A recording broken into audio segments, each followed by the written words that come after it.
The United States Army is the land warfare branch of the United States Armed Forces, and it is the oldest continuously operating military service connected to the nation's founding.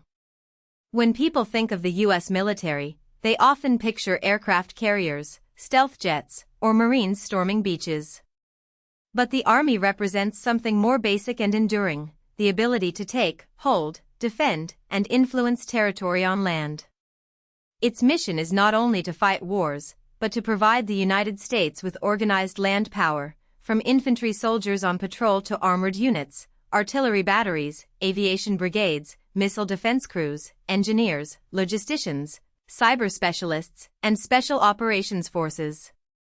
The Army is also deeply tied to American government. The Constitution recognizes the need for an army, while civilian leaders decide when and how military force is used. That balance between military capability and civilian control is one of the defining features of the institution. The Army's story begins before the United States itself existed. In 1775, during the American Revolutionary War, the Continental Congress created the Continental Army to fight British forces. George Washington became its commander, and the Army became a symbol of the colony's struggle for independence. After the war, the Continental Army was disbanded, but the new nation still needed a force to defend its frontiers, protect settlements, and enforce federal authority. In 1784, the United States Army was formally established, succeeding the Continental Army. This early army was small by modern standards, but its role was enormous. It helped define how the new republic would use military power, not as a private force loyal to a ruler, but as a national institution under elected civilian authority. From the start, the Army was both a fighting force and a tool for building the state. Today, the Army sits inside a layered defense structure. It is part of the Department of the Army, which is one of the 3 military departments within the Department of Defense. At the top of the Army's civilian leadership is the Secretary of the Army, a civilian official responsible for administration, policy, resources, and oversight. On the military side, the Chief of Staff of the Army is the senior uniformed officer of the service and a member of the Joint Chiefs of Staff. This structure matters because the Army is not designed to operate as an independent political actor. Its soldiers take orders through a chain of command ultimately tied to civilian leadership, including the President as Commander-in-Chief. The system is meant to combine professional military expertise with democratic accountability, especially when decisions involve war, mobilization, spending, or the deployment of troops overseas. The U.S. Army is the largest branch of the American military by personnel. In fiscal year 2022, its projected headcount was just over 1 million soldiers across 3 major components. The regular Army made up the active duty force, with about 480,000 soldiers serving full-time. The Army National Guard had more than 330,000 soldiers, organized through the states but available for federal missions. The U.S. Army Reserve added nearly 190,000 more soldiers, providing trained units and specialists who can be mobilized when needed. This 3-part structure gives the Army flexibility. The active force can respond quickly, while the Guard and Reserve provide depth, surge capacity, and specialized skills. In major wars, disasters, border missions, homeland emergencies, and overseas deployments, the Army often relies on all 3 components working together rather than only the full-time active force. Within the Army, different branches perform different battlefield roles. Infantry is the close combat arm, trained to fight on foot, seize objectives, and hold ground. Armor units use tanks and armored fighting vehicles to deliver mobility, protection, and firepower. Field artillery provides long-range fires, striking targets beyond the line of sight. Air defense artillery protects forces and territory from aircraft, drones, and missiles. Army aviation operates helicopters and other aircraft that move troops, evacuate casualties, gather intelligence, and attack enemy positions. Special forces conduct unconventional warfare, foreign internal defense, and specialized missions often tied to partner forces. These branches are supported by logistics, engineers, intelligence, signal, medical, military police, cyber, and many other communities. A modern army is not just a mass of riflemen, it is a network of specialties that must coordinate under pressure in extremely complex environments. One reason the U.S. Army is so powerful is its enormous inventory of vehicles and equipment.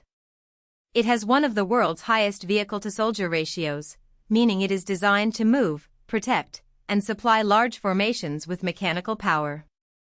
The M1 Abrams main battle tank is one of its most recognizable systems, built for armored warfare with heavy protection, speed, and a powerful cannon. The Bradley armored fighting vehicle carries infantry while also providing fire support. The UH-60 Black Hawk helicopter is a workhorse used for troop transport, medical evacuation, command missions, and supply movement. These systems are not valuable on their own, they are powerful because they fit into combined arms warfare. Tanks, infantry, aircraft, artillery, engineers, and logistics units are meant to operate together, covering one another's weaknesses and multiplying one another's strengths. The Army is also central to American air and missile defense. Systems such as the Patriot missile battery are designed to intercept aircraft and missiles, protecting bases, cities, and deployed forces. The Terminal High Altitude Area Defense System, often called THAAD, is built to intercept ballistic missiles at high altitude, adding another layer of defense. The Army also supports strategic missile defense systems connected to the Missile Defense Agency, including ground-based mid-course defense. This role shows how the Army has moved far beyond traditional images of soldiers in trenches or tanks on open ground. Modern land forces must defend against rockets, ballistic missiles, cruise missiles, drones, and aircraft. In an era when threats can travel hundreds or thousands of miles, controlling land also means protecting the airspace and missile approaches above it. The early U.S. Army was shaped by conflicts on the North American continent.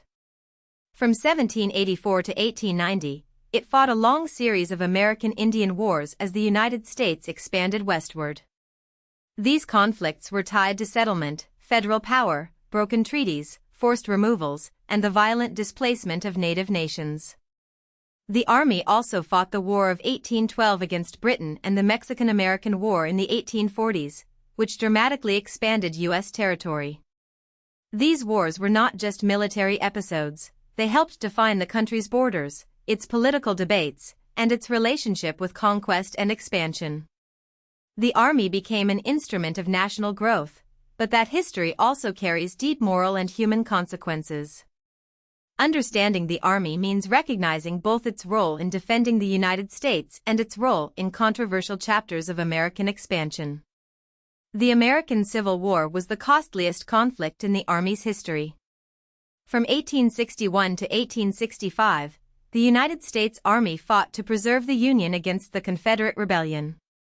The war transformed the Army from a relatively small pre-war force into a massive national institution capable of mobilizing hundreds of thousands of soldiers. It also demonstrated the destructive power of industrial-age warfare, with railroads, telegraphs, mass logistics, rifled weapons, and large-scale campaigns. More than 350,000 Union casualties were recorded, making the Civil War a defining trauma for the institution and the nation. The Army's victory helped end slavery through the broader Union war effort and the Emancipation Proclamation, but the war also left unresolved struggles over citizenship, rights, and federal authority. For the Army, it was a turning point in scale, organization, and national identity. In the 20th century, the Army became a global force. It fought in the Spanish-American War in 1898, then entered World War I in 1917, helping tip the balance on the Western Front. During World War II, the Army expanded into a massive force fighting across Europe, North Africa, and the Pacific.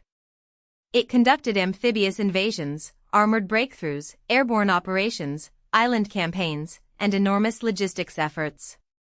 After 1945, the Army remained central to America's Cold War posture. It fought in Korea from 1950 to 1953 and in Vietnam during the 1960s and early 1970s.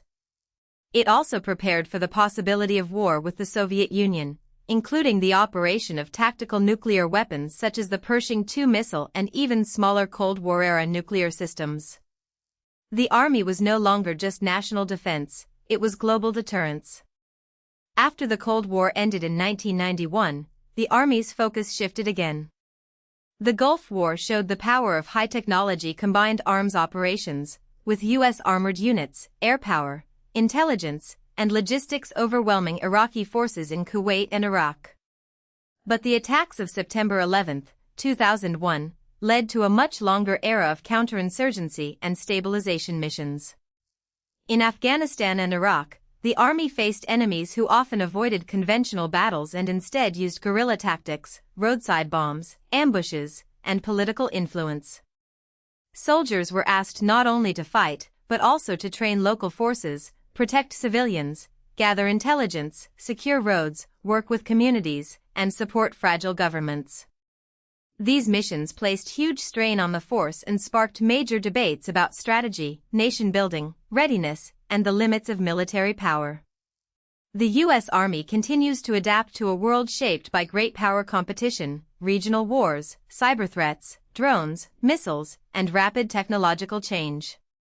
It provides material support and training to partners such as Ukraine, while maintaining forces ready for deterrence, defense, disaster response, and combat operations. Its future challenges include modernizing equipment, improving air and missile defense, integrating drones and artificial intelligence, protecting communications, and preparing for conflicts where space, cyber, air, sea, and land operations are connected. Yet the core idea remains the same. The Army gives the United States the ability to act decisively on land. From its Revolutionary War origins to its modern global commitments, the Army is not just a collection of soldiers and vehicles. It is an institution built around national power, public service, civilian control, and the enduring importance of land warfare. If you found this helpful, please like this video and subscribe for more explainers.